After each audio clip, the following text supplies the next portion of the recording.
Chair Brenner, Vice Chair Blessing, Ranking Member Ingram, and members of the Senate Education Committee. Thank you for the opportunity to provide testimony on Senate Bill 156. Thank you for allowing me to testify today. My name is Connie Huber. I am a professor and program coordinator of public health at the University of Cincinnati. I'm also a senior curriculum fellow at the Institute for Family Studies. I strongly support Bill 156 and its companion bill in the House.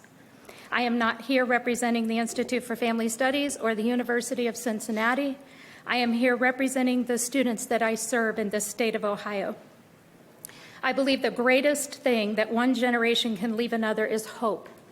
I work every day with Gen Zers and millennials who are too often hopeless. As a matter of fact, 42% of Gen Z struggle with hopelessness, loneliness, and a lack of feeling of belonging. Consequently, many of them work to escape their realities by playing video games, scrolling TikTok hours upon end. Others assume different identities to escape the painful realities of their family structures. All of this leaves them feeling that they don't belong anywhere, and all too many escape by suicide.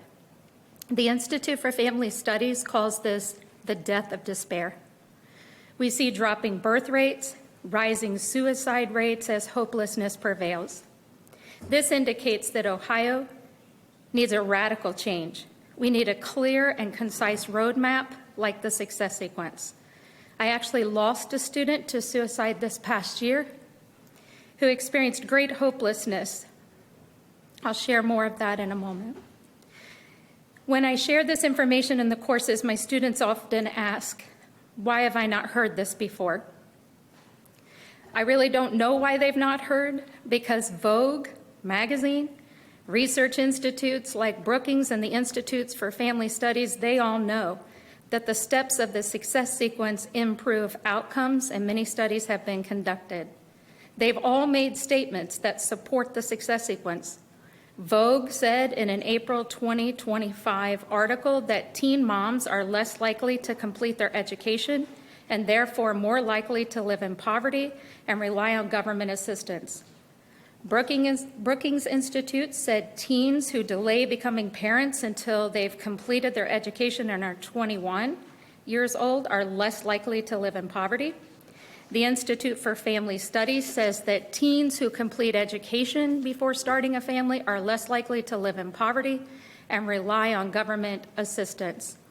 This research is called the success sequence. It provides a roadmap for young people to follow that increases their chances of safe, stable, and thriving families and economic success. Every day, my college students are looking for this type of guidance, and they often show up in my office to discuss the success sequence further. Today, I'm going to share with you the myths that are drawn out of what my students have shared with me. Myth number one, poverty is a matter of personal failure rather than systemic design. Critics of the success sequence often highlight that it overlooks the obstacles that many individuals cannot always overcome.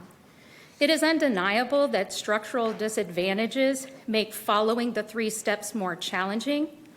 But Ian Rowe, an African-American educator and author that I did not know was going to be here, and researcher at the American Enterprise Institute, says that this debilitating narrative, combined with challenging conditions, communicates to young people that they are victims of forces that are beyond their control and their destinies are not up to them.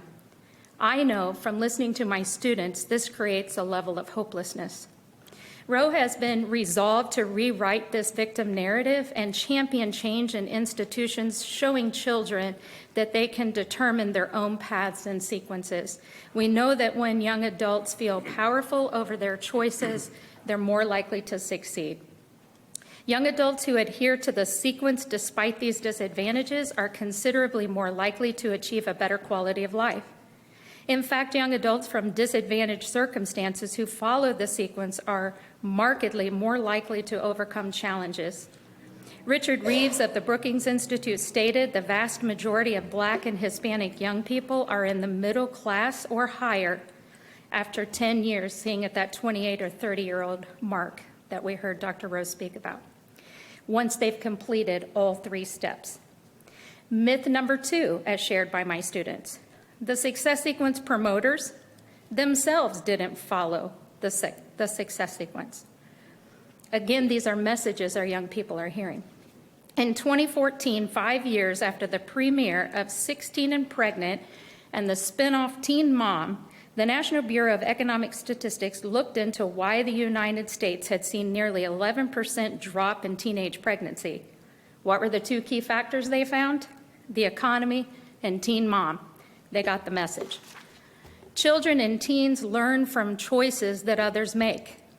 So we can't assume that everything needs to be modeled out in a positive way. They can take a look at these choices and the consequences and have the agency to make that choice. Healthy adults often want to share the wisdom from the lessons they've learned.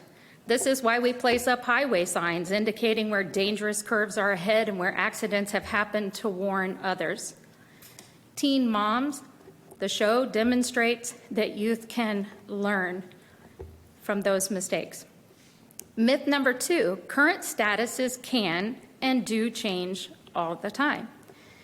Brian Kaplan said, dropping out, idleness, single parenthood make you poor. This is on par with saying burning money makes you poor.